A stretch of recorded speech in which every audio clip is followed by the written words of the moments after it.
Bonjour à tous les amis, c'est Solotech. Huawei poursuit sur sa lancée en perfectionnant un peu plus son MateBook. Le Huawei MateBook 14S arrive sur le marché avec des ajouts assez intéressants.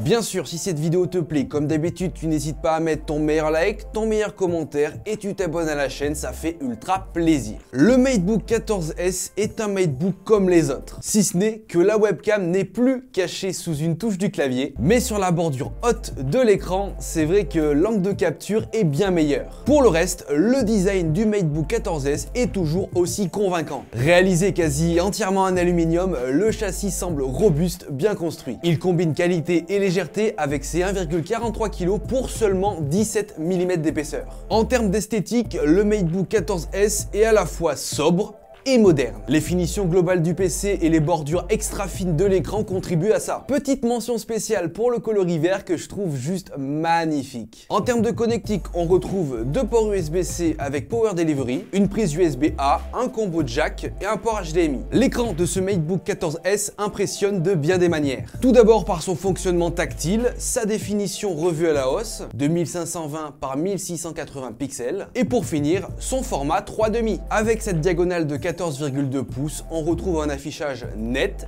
et une fluidité accrue en augmentant le taux de rafraîchissement à 90 Hz. Vous pourrez passer du mode 60 à 90 Hz avec un simple raccourci clavier. Quant au format 3,5, c'est vrai qu'il se prête un peu moins au format multimédia, mais le gain d'espace en hauteur est toutefois largement plus confortable par rapport à un écran 16/9 ou même 16/10. Et c'est vrai que ça permet de gagner en productivité dans la plupart des applications. En ce qui concerne le clavier et le touchpad, la disposition ne bouge pas. La saisie est agréable, la frappe est relativement discrète et le rétroéclairage est intelligemment intégré et ajustable sur deux niveaux d'intensité. Enfin, chose appréciable, le bouton d'alimentation est détaché du clavier et intègre un lecteur d'empreintes digitales. Le touchpad quant à lui est de la bonne dimension avec un clic agréable. J'ai rien de plus à dire par rapport à ça. Niveau webcam, c'est cool que l'angle ait changé. Cependant, la qualité de capture n'est pas forcément exceptionnelle. Les 4 haut-parleurs quant à eux produisent un son clair et puissant, bien meilleur que la plupart des laptops. Il manquerait peut-être quelques basses par-ci par-là, mais rien d'inquiétant. Le MateBook 14S est livré avec une licence Windows 10, mais vous pourrez sans problème le mettre à jour sur Windows 11. Il n'embarque que peu de logiciels préinstallés, seul Huawei Manager vient regrouper quelques fonctionnalités intéressantes,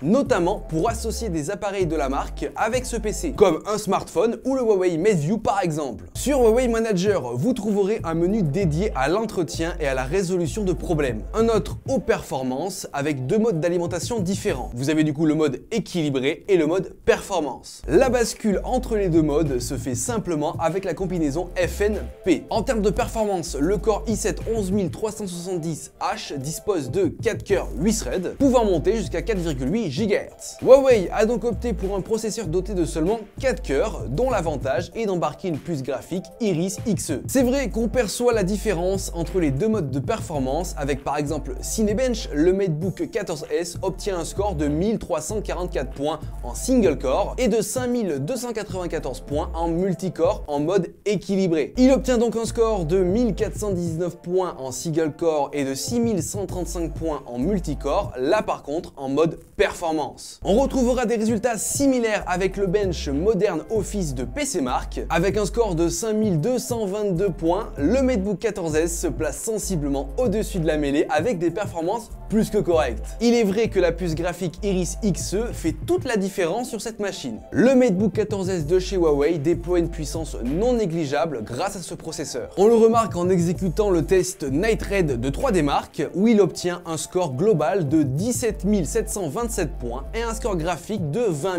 909 points. Là, on est sur des résultats supérieurs par rapport à la majorité des ultrabooks. Le MateBook 14S est un ordinateur parfaitement discret au quotidien. Ces deux ventilateurs, c'est vrai, se font un peu entendre, mais uniquement lors de charges lourdes et se montrent vraiment efficaces pour maintenir le MateBook à des températures correctes malgré sa fine épaisseur. Pour résumer, lors de mes divers tests, mes diverses benchmarks quand j'ai testé le PC à fond, il n'a jamais surchauffé. Équipé d'une batterie d'une capacité de seulement 59 Wh, le MateBook 14S se montre particulièrement endurant si on conserve le mode d'alimentation équilibré et un taux de rafraîchissement de 60 Hz. Là, en l'occurrence, il tiendra environ 12 heures. Par contre, quand on active le mode 90 Hz et le mode performance, c'est vrai qu'il perd un peu en autonomie. Là, on sera plus du coup sur du 10 heures. Pour finir, ce Huawei MateBook 14S dans la configuration que j'ai pu vous présenter dans cette vidéo sera au prix de 1349 €. Vous aurez bien sûr le lien en description. Il existera une autre version avec plus de stockage, bien sûr, le prix sera plus élevé. Pour résumer et faire ma petite conclusion sur cette vidéo dédiée au Huawei MateBook 14S, franchement, on est sur un très bon PC portable du quotidien, avec un joli design, un clavier, un touchpad parfait, un joli écran format 3,5, c'est vrai que c'est un format qu'on voit de plus en plus aujourd'hui arriver sur nos laptops. Il est léger, portable, endurant, niveau perf, franchement, c'est le top, et surtout, en termes de tarifs, c'est pas non plus abusé. Donc voilà les amis, j'espère que cette vidéo sur le Huawei MateBook 14S vous aura plu. N'hésitez pas bien sûr à mettre votre meilleur like, votre meilleur commentaire et abonnez-vous à la chaîne. N'oubliez pas que vous avez les liens en description. Moi je vous dis à plus dans de prochaines vidéos. Allez, ciao tout le monde!